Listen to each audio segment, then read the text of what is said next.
Assalamualaikum warahmatullahi wabarakatuh. Waalaikumsalam warahmatullahi wabarakatuh.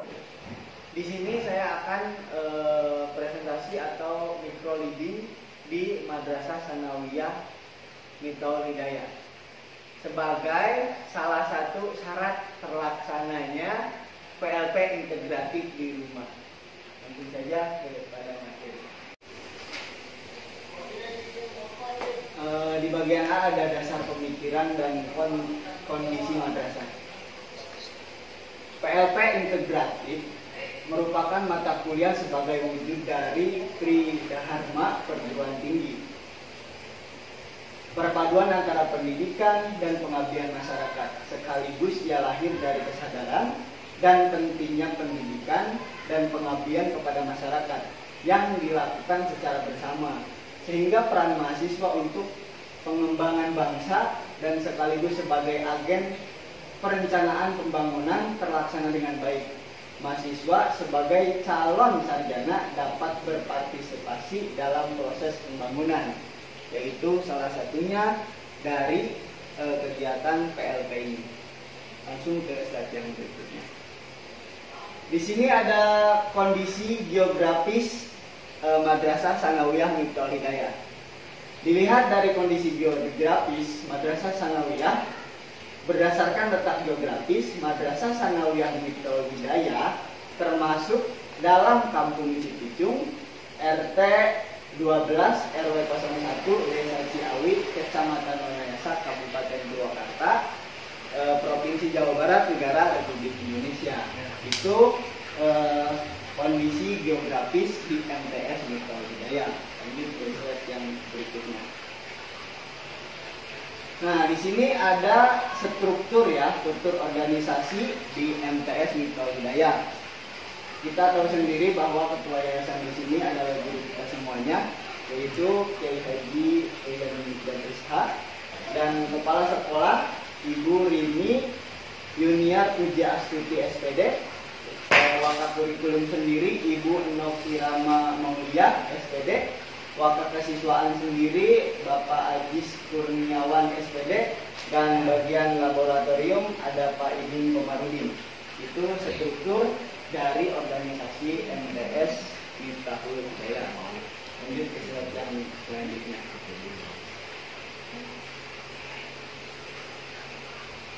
Nah, ini ada lingkungan madrasah. Lingkungan madrasah Miftaul Hidayah sendiri merupakan lembaga pendidikan di bawah naungan Kementerian Agama yang lokasinya berada di naungan Pondok Pesantren Miftaul Hidayah. Jadi Madrasah Sanawiyah Miftaul Hidayah ini berlokasi di dalam Pondok Pesantren Miftaul Hidayah. Di Pondok Pesantren Miftaul Hidayah ini juga memiliki lembaga, yaitu lembaga bernama itu adalah lingkungan Madrasah Sanawiyah Miftaul Hidayah. Nah, di sini ada manajemen kesiswaan, di mana manajemen kesiswaan ini adalah materi yang saya ambil di PLP ini. Yang insya Allah saya akan observasi di MTS Miftaul Hidayah ini dengan materi manajemen kesiswaan. Di manajemen kesiswaan ini, pengertian dari manajemen kesiswaan yaitu penataan dan pengaturan kegiatan yang berkaitan dengan peserta didik, mulai masuk sampai dengan keluarnya peserta didik tersebut dari suatu sekolah. Terus tujuan dari manajemen kesiswaan sendiri untuk mengatur berbagai kegiatan dalam bidang kegiatan kesiswaan agar kegiatan pembelajaran di sekolah dapat berjalan dengan lancar, tertib, dan teratur, serta mencapai pendidikan sekolah yang maju. Manajemen kesiswaan minimal mempunyai 3 bidang, yaitu pertama penerimaan siswa baru, kedua kegiatan kemajuan belajar, ketiga bimbingan dan pembinaan disiplin. Itu salah satu 3 poin yang harus ada dalam manajemen kesiswaan. Selanjutnya yaitu manajemen kesiswaan di Madrasah Tsanawiyah Miftahoul Hidayah sendiri memiliki tugas untuk pertama mengelola perkembangan siswa, yang kedua mengelola organisasi siswa, yang ketiga mengelola ekstrakurikuler siswa, dan yang keempat mendisiplinkan siswa.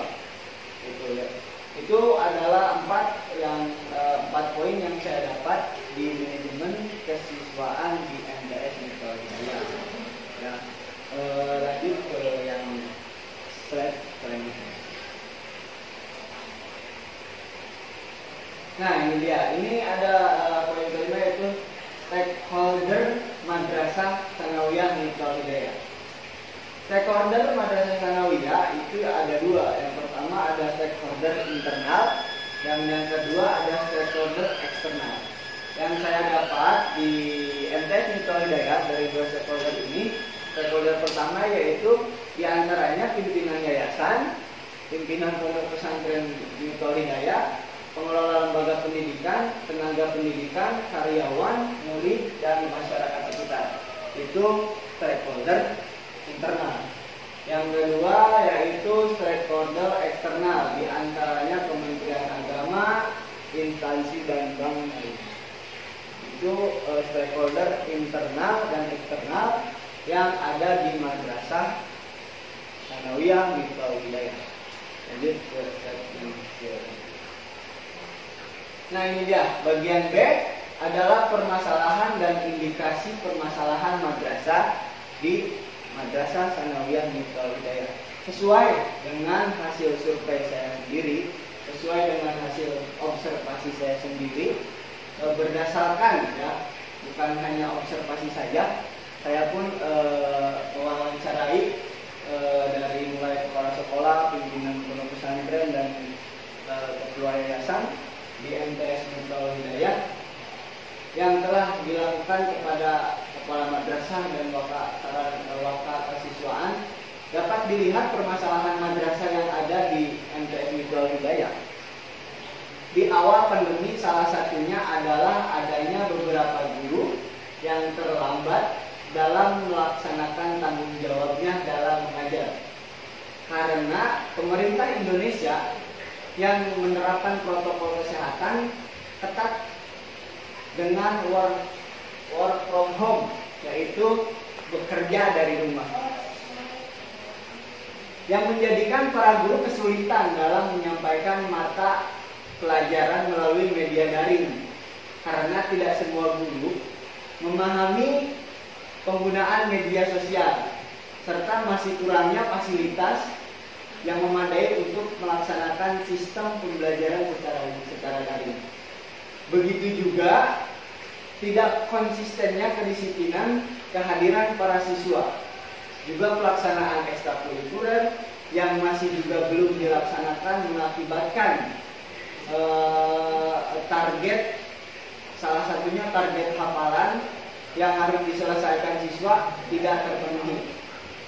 Namun setelah siswa kembali ke pesantren, sekolah juga kesulitan dalam mengatur jam belajar karena harus mengikuti protokol kesehatan ketat. Salah satunya yaitu di MTS Miftahoul Hidayah ini menerapkan sistem shift masuk kelas, yaitu di MTS Miftahoul Hidayah ini sendiri sekarang dalam era pandemi ini memakai shift kelas, yaitu 1 minggu masuk kelas, 1 minggu libur atau daring di rumah. Itu yang saya dapatkan di hasil survei saya di Madrasah Tsanawiyah Miftahoul Hidayah di era pandemi ini. Lanjut ke slide yang berikutnya. Nah, di sini ada program kerja saya, program kerja manajemen kesiswaan yang akan saya lakukan di PLP ini, di PLP masa pandemi ini. Yang pertama, saya akan membuat video profil lembaga Madrasah Tsanawiyah Miftahoul Hidayah. Yang kedua, saya akan melakukan observasi problematika manajemen kesiswaan di MTS Miftahoul Hidayah. Yang ketiga, saya akan observasi indikasi kesiswaan. Yang keempat, perencanaan pengupayaan dana alokasi fasilitas kesiswaan di tengah pandemi COVID-19. Yang keempat, membuat data pengeluaran dana untuk kesiswaan selama pandemi COVID-19. Yang terakhir, membuat pengelompokan fasilitas kesiswaan antara yang efektif dan yang tidak efektif. Itu program kerja saya selama PLP di MTS Mitra Hidayah. Nah, ini ada tujuan PLP sendiri, yaitu pertama, meningkatkan hubungan kerjasama yang baik antara perguruan tinggi Universitas Hasyim Asy'ari dengan berbagai instansi, khususnya lembaga pendidikan di MTS Mitra Hidayah. Yang kedua, mengetahui profil serta latar belakang lembaga pendidikan. Yang ketiga, meningkatkan pemahaman mahasiswa mengenai manajemen kesiswaan dan tugas dari wakil kesiswaan secara luas di MTS Mitra Hidayah. Yang keempat, mengetahui berbagai fungsi dari manajemen kesiswaan serta penggunaannya secara baik di kondisi pandemi. Yang kelima, mengetahui struktur kepengurusan beserta pembagian tugas setiap bidang di MTS Mitra Hidayah. Yang keenam, agar mahasiswa dapat melakukan dan membandingkan penerapan teori yang diterima di jenjang akademik dengan praktek yang dilakukan di lapangan. Yang terakhir, setelah menyelesaikan pendidikan di program studi S1 Manajemen Pendidikan Islam Universitas Hasyim Asy'ari, diharapkan mahasiswa atau mahasiswi dapat memiliki prestasi dalam menghadapi situasi persaingan di lingkungan kerja. Itu adalah tujuan dari PLP saya sendiri.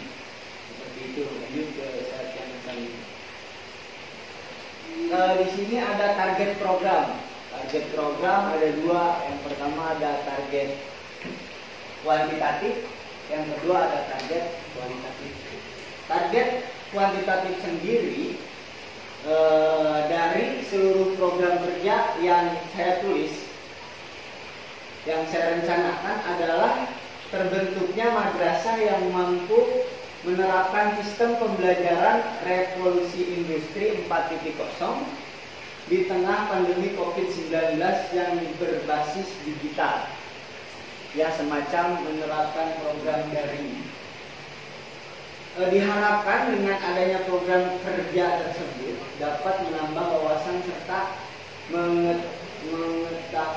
pengetahuan bagi seluruh pihak yang diajak untuk koordinasi dalam PLP integratif dari rumah selama pandemi. Yang kedua, target kualitatif. Ada 4 poin di sini dari target kualitatif sendiri. Yang pertama, menambah wawasan pemikiran dan meningkatkan kesadaran madrasah mengenai pandemi COVID-19. Yang kedua, terbentuknya pola hidup sehat madrasah pada saat pandemi COVID-19. Yang keempat, diharapkan para guru mampu mematuhi aturan pemerintah yang ada untuk melakukan social distancing. Yang keempat, menambah pembelajaran madrasah bagi masyarakat sekitar meskipun sedang melakukan social distancing. Itu target program baik kuantitatif ataupun kualitatif. Nah, di sini ada pelaksanaan kegiatan. Ya, di sini pertama ada pola koordinasi. Saya sendiri di sini banyak pihak yang saya ajak koordinasi untuk menyelesaikan PLP saya. Dalam mekanisme pelaksanaan program kerja diharuskan untuk melakukan koordinasi semaksimal mungkin dengan pihak-pihak terkait, terutama dengan pihak madrasah. Alhamdulillah saya sendiri diberikan izin langsung oleh ketua yayasan, oleh kepala madrasah di MTS Mitra Hidayah ini. Berhubung sedang adanya pandemi COVID-19 ini, koordinasi yang dilakukan melalui media WhatsApp dikarenakan untuk mematuhi aturan pemerintah yang menganjurkan setiap masyarakat untuk melakukan social distancing. Alhamdulillah koordinasi saya dengan pihak yang tertentu, terutama dari pihak lembaga, pihak sekolah, pihak madrasah, saya koordinasi dengan baik itu melalui media sosial, baik melalui tatap muka secara langsung. Dan di sini ada pengarah saya sendiri, dosen saya sendiri, yaitu Asep Kurniawan MPDI sebagai pengarah saya. Yang kedua, ada kepala madrasah yaitu Ibu Rini Yuniar Pujiastuti SPD, dan pelaksana saya sendiri. Kemana? Lanjut ke slide yang selanjutnya. Yang kedua yaitu pihak yang diajak ikut serta. Tadi saya sudah sebutkan di depan, dikarenakan pada tahun 2021 ini di seluruh dunia sedang terjadi musibah yakni pandemi COVID-19 ini. Maka pihak yang diajak ikut serta dalam PLP integratif di rumah ini melakukan koordinasi hanya sebatas via online maupun via WhatsApp untuk mematuhi aturan pemerintah mengenai social distancing. Itu pihak yang diajak ikut serta oleh saya dalam melaksanakan PLP integratif di rumah ini. Lanjut ke slide yang selanjutnya. Nah, di sini ada jadwal kegiatan saya. Yang insya Allah jadwal kegiatan ini saya buat untuk menyelesaikan PLP saya sendiri, PLP integratif di rumah ini. Ya, jadwal kegiatan saya sendiri ada nama program, hari, tanggal, waktu pelaksanaan, dan peserta. Nomor pertama, di jadwal kegiatan saya sendiri, saya pertama akan membuat video profil madrasah yang insya Allah jika tidak ada halangan saya akan melaksanakan hari Rabu tanggal 10 Februari 2021 jam 9 sampai jam 10.30 atau sampai selesai beserta lingkup sekolah. Yang kedua, saya akan melakukan observasi problematika kesiswaan, yaitu saya akan melaksanakan pada hari Kamis tanggal 11 Februari 2021 jam 9 sampai selesai. Beserta saya akan berkoordinasi dengan wakil kesiswaan di MTN. Yang ketiga, saya akan melakukan observasi indikasi kesiswaan. Harinya saya masih sama, hari Kamis tanggal 11 Februari 2021 jamnya jam 9 sampai selesai, dan yang akan saya wawancarai salah satunya adalah wakil kesiswaan.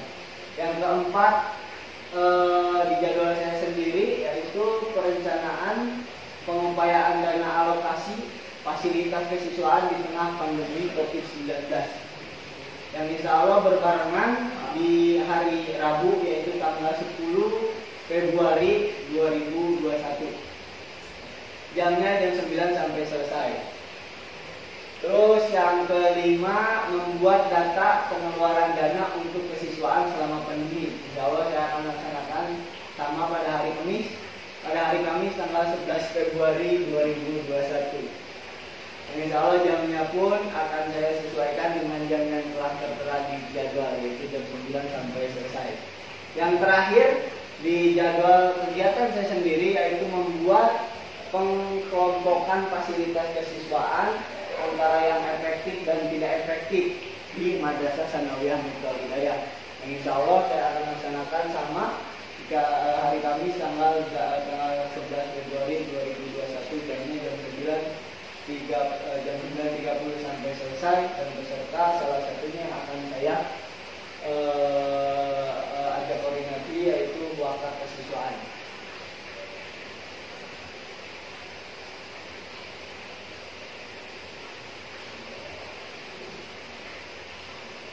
Dan mungkin itu saja presentasi yang dapat saya sampaikan di PLP integratif di rumah ini.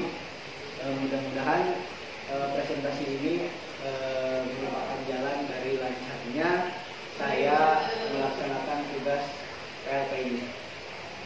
Mohon maaf apabila ada kesalahan dari presentasi saya.